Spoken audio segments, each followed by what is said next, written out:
Il semble que le politicien français Éric traverse une véritable crise de nerfs politiques. Éric veut plus, une fois de plus, choisit de déverser ses vieilles rancunes contre l'Algérie. Il écrit, je cite, « L'Allemagne a réussi là où les dirigeants français ont toujours échoué ».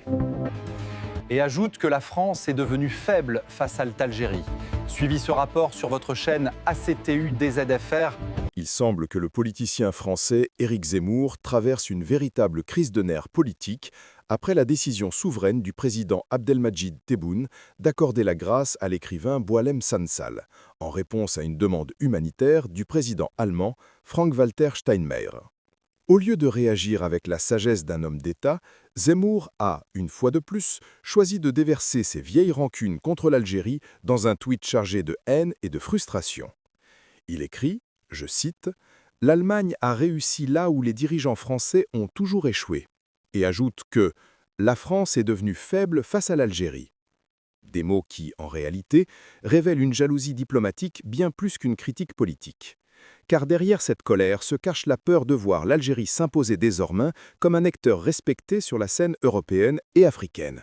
Oui, l'Algérie n'est plus une simple spectatrice, c'est une puissance régionale qui écoute quand il faut écouter et impose quand il faut imposer. Mais pour Zemmour, c'est l'hystérie totale. Ce n'est pas la libération de Sansal qu'il dérange, c'est la perte d'influence de Paris face à une diplomatie algérienne ferme, lucide et indépendante. Il incarne aujourd'hui le discours usé d'une France coloniale nostalgique, incapable d'accepter que le monde a changé et que l'Algérie aussi a changé. Quand il parle d'une France faible face à l'Algérie, il avoue sans le vouloir que l'Algérie est devenue forte, respectée, souveraine. Le succès allemand dans ce dossier n'est pas une défaite pour l'Algérie, c'est une leçon de réalisme diplomatique donnée à Paris. Ce que Zemmour appelle « faiblesse », c'est simplement l'échec d'une arrogance dépassée.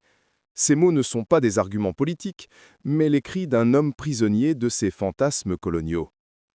Pendant que Zemmour s'agite sur les plateaux, l'Algérie avance, avec sérénité, avec assurance, et surtout avec la force tranquille des nations souveraines. Zemmour peut bien crier, mais l'Algérie nouvelle ne répond plus aux provocations. Elle écrit son histoire avec dignité.